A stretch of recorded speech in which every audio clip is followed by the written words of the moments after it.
long has it been since you've seen one of these guys, a payphone, out in the middle of nowhere? Hello, who's this? Why are you calling me? I'm out here in the middle of nowhere. What is a payphone doing here? What? I need another quarter. Hi everybody, John here with my adventure dog Vivi. We stopped for lunch at the Hitchin Post restaurant in Williamston, North Carolina.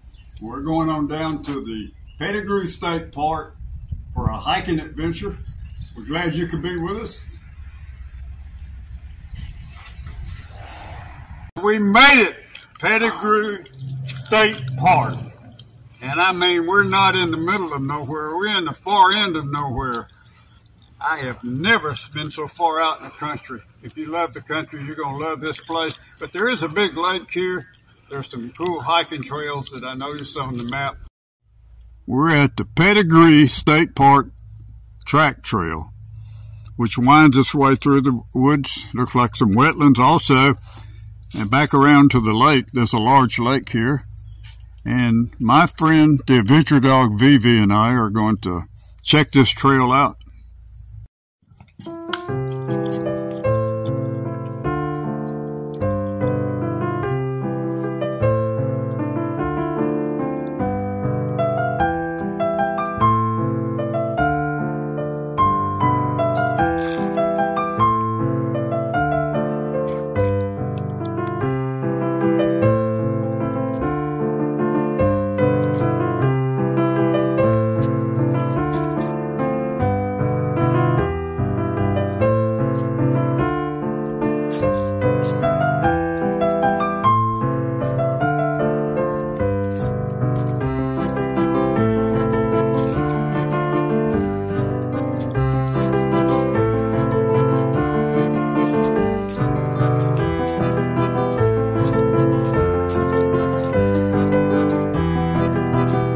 After a short walk, we reached Phelps Lake, the second largest natural lake in North Carolina. A little bit of pier on the end.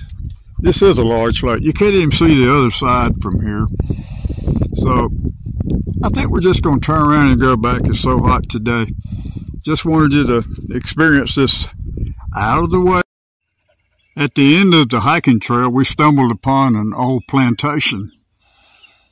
It is so cool. You can see all the houses, lots of pasture. We're going to take you inside this little cool house I stumbled across and show you what's inside. This is set up like, I guess this would be a, I don't know, a slave house or worker's house or something where they lived. There's a nice brick fireplace. Some of the cooking utensils hung up. And on the table, they have the food all set out. There's a candle.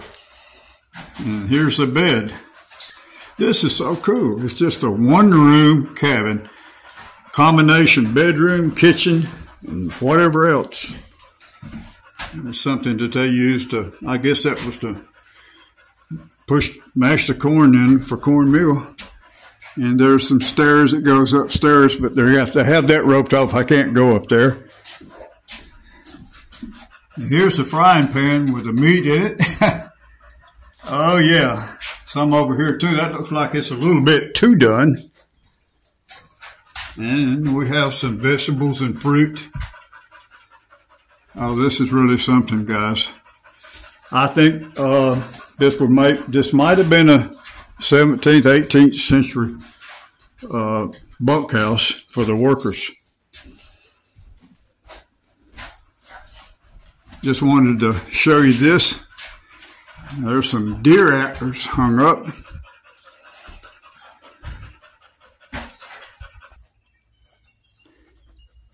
Louis and Judy's home. This is a small cabin. It's a replica of one of those houses that Louis and Judy were enslaved field hands. They were slaves, guys, and they lived in this little one-room cabin, which I've just finished showing you. Now, this is so cool. Boy, I tell you, we be thankful for what we have now. This is the way they lived in slavery days. These little houses are where the slaves worked and lived. So we're on a plantation from the slavery days. We found another house for the slaves.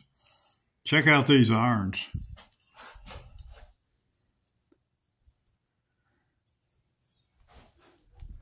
Check this room out, see what's in here.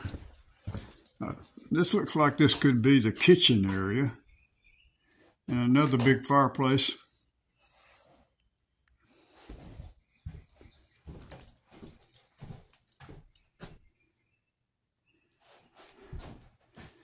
Just wanted you guys to see how they lived back then.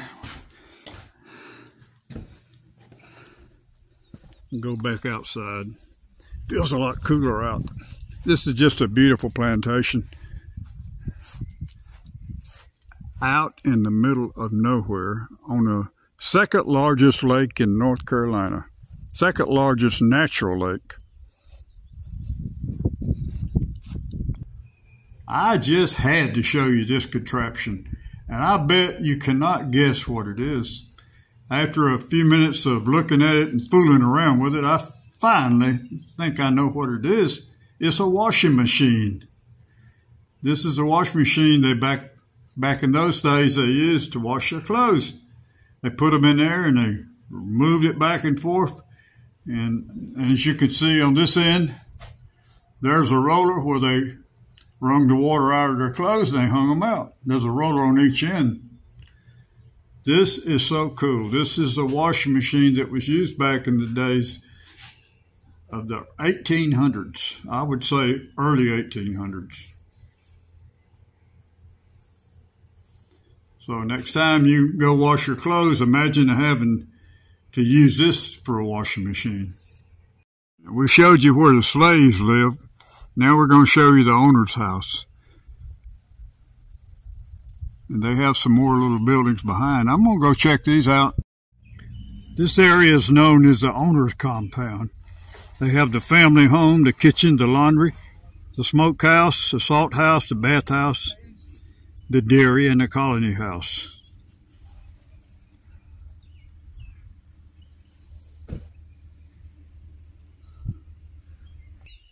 Of course, you're looking at the plantation owner's house. This is back in the 1800s, early 1800s, before the Civil War, when slavery was in America. Now, I want to show you something that'll just blow your mind. As you can see, this looks like a ditch. Actually, in those days, it was a canal, 5 miles, that ran through the farmland down to the river where they would put their products, their farm products they raised here on the farm, on barges and boats, and they would ship them down this canal to the river, and from the river to the Sound, and Sound to the ocean, where they were shipped overseas in different places for sale. 5 miles, guys, and slaves dug this canal. Can you imagine? 5 miles of digging.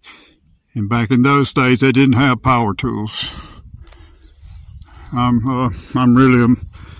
really taken in by this. I've never considered, I've heard about slavery, but until I came out today and seen this plantation and seen where the owners lived, which is this big, beautiful home you're looking at, and then I seen where the slaves lived back out on the other side and how they lived. Oh my God. Thank God for freedom.